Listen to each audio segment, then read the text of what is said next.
पाकिस्तान का regional trade deficit बहुत तेजी के साथ बढ़ रहा है। माली साल 2026 के पहले 7 महीनों में यानी जुलाई से लेकर जनवरी तक ये डेफिसिट 41% से भी ज़्यादा हो चुका है और 9 बिलियन डॉलर की सतह को भी क्रॉस कर गया है। गुज़िश्ता साल इसी मुद्दत में खसारा 6.3 बिलियन डॉलर था। अब ये इजाफा परेशान कुन है क्योंकि एक्सपोर्ट्स कम हो रही हैं और इम्पोर्ट्स मुसलसल बढ़ रही हैं। इन 7 माह में इलाकाई एक्सपोर्ट्स 16% कम होकर तकरीबन 2.3 बिलियन डॉलर रह गई हैं। पिछले साल ये एक्सपोर्ट्स 2.7 बिलियन डॉलर्स थी।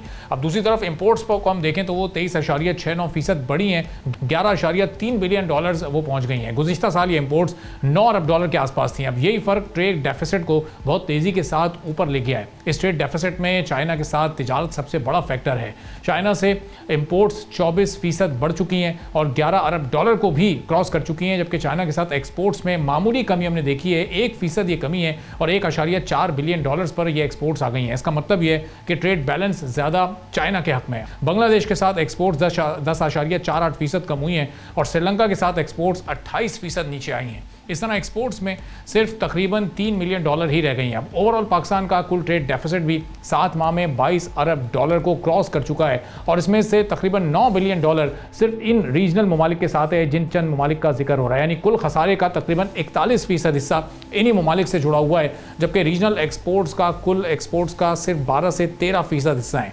अब इससे ये वाज़ेह है कि ख़ित्ते में पाकिस्तान की पोजीशन इस वक्त कुछ बेहतर नहीं है। असल मसला ये है कि इंपोर्ट्स में इजाफा मशीनरी के साथ इलेक्ट्रॉनिक्स और इंडस्ट्रियल सामान की सूरत में भी बढ़ रहा है, जबकि एक्सपोर्ट्स ज़्यादातर टेक्सटाइल तक ही महदूद हैं। अब कंपैटिबिलिटी कम है और साथ ही मार्केट में वैरायटी भी कम हो रही है। अगर एक्सपोर्ट्स में इजाफा ना हुआ तो फिर फॉरेन रिजर्व्स पर भी दबाव अब मजीद आ सकता है, बढ़ सकता है और फिर ये ट्रेड डेफिसिट जो बढ़ता है, इस मुश्किल से हम कैसे निकल सकेंगे, इस पर हम बात करेंगे। फ़ारूक सलीम साहब हमारे माशियात हैं, हमारे साथ मौजूद हैं। फ़ारूक साहब, बहुत शुक्रिया प्रोग्राम के लिए, आपने वक्त निकाला। अब इन 7 माह में ट्रेड डेफिसिट जो कुल मिलाकर है वो 22 अरब डॉलर और सिर्फ इन 4-5-6 रीजनल ममालिक का ये 9 अरब डॉलर को क्रॉस कर चुका है। अभी 5 महीने बाकी हैं, ये साल के एंड तक तो मजीद ऊपर चला जाएगा। सूरत हाल कैसे बेहतर होगी?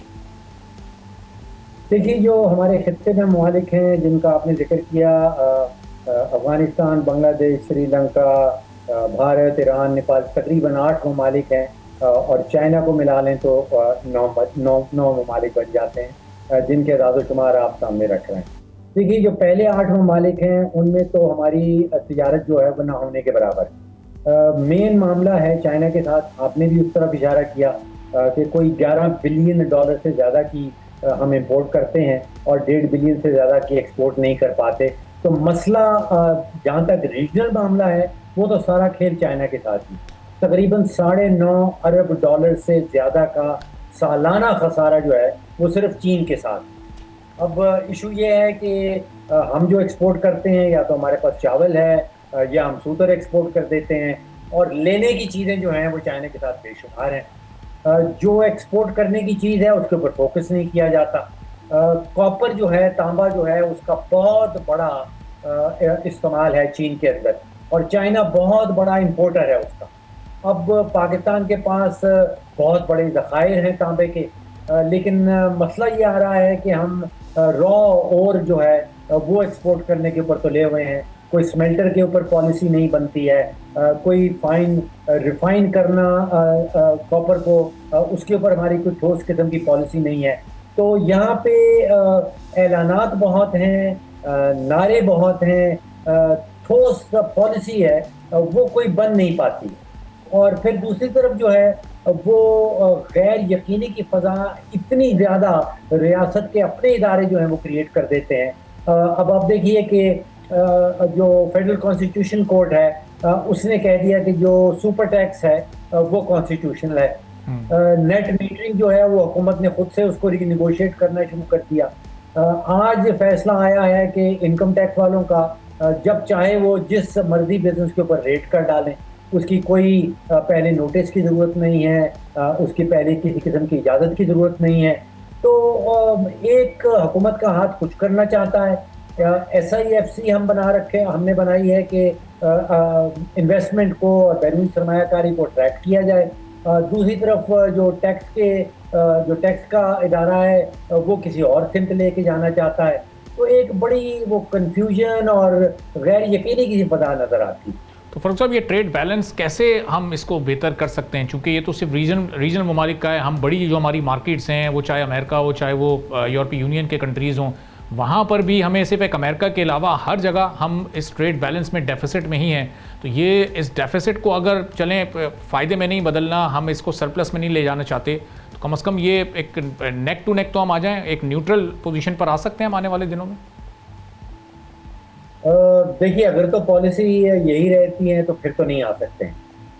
जो बोझ बिजली का पाकिस्तानी एक्सपोर्टर्स के ऊपर है, वो तकरीबन 2 गुना ज़्यादा है जो इस रीजन के बाकी ममालिक।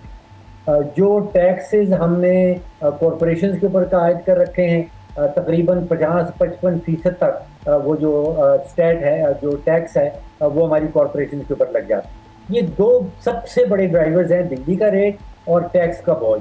तो जब तक तो पॉलिसीज वो जो पुरानी चलती आ रही हैं, पिछले 50 साल से चलती आ रही हैं, उन्हीं के ऊपर काम करना है, तो फिर तो मामला जो है, ख़ास तौर पे जो आपने सरप्लस या एक्सपोर्ट बढ़ाने का जिक्र किया, वो मुमकिन नहीं नज़र आता। एक सेक्टर बचता है जिसको हम कहते हैं कि स्पेसिफिक सेक्टर इन्वेस्टमेंट, उसमें तांबा है।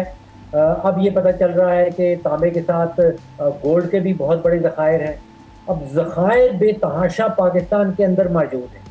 बैरूनी सरमायाकार जो हैं वो तैयार बैठे हैं सरमायाकारी करने के लिए, लेकिन सरमाया हरकत में नहीं आ रहा। वो सरमाया बैरूनी ममालिक से पाकिस्तान की तरफ मुंतकिल नहीं हो पा रहा। तो यहाँ पे जो वजह है वो पॉलिसी का फुकदान है, और शदीद फुकदान है, और संगीन फुकदान है। सरमाया अवेलेबल है आउटसाइड द बॉर्डर्स, ज़खायर पाकिस्तान के अंदर मौजूद है, लेकिन कैपिटल इज़ नॉट मूविंग। और फरूख साहब, पिछले 3-4 साल में जिस तरह बहुत तेज़ी के साथ लोग बाहर गए, और अभी जो पिछले साल रेमिटेंसेस कोई 37-38 अरब डॉलर आई, अगर ये इतने बड़ी तादाद में नहीं आती हैं और ये इनका एक रोल नहीं होता इसको बैलेंस करने में ट्रेड डेफिसिट को, तो ये सूरत हाल फिर मज़ीद कहाँ जाती है? तो बहुत बदतरी की तरफ हम चले जाते हैं, जो हमारा 40-45 से 50 अरब का जो डेफिसिट के करीब हम उसमें रहते हैं। जी, आपने नया एलिमेंट जो रेमिटेंसेस का अब इंट्रोड्यूस किया है, देखिए उसमें एक अच्छी खबर है और एक बुरी खबर है।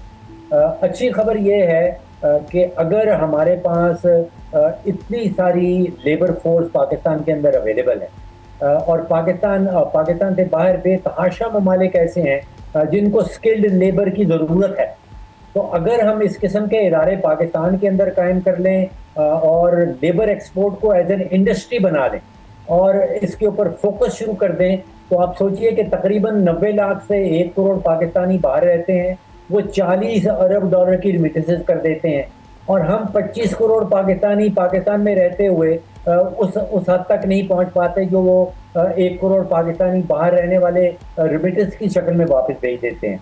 दिस इज द अच्छी खबरें भी इसमें है और बुरी खबर भी। सब्सक्राइब करें और बेल दबाएं ताकि कोई खबर रह न जाए।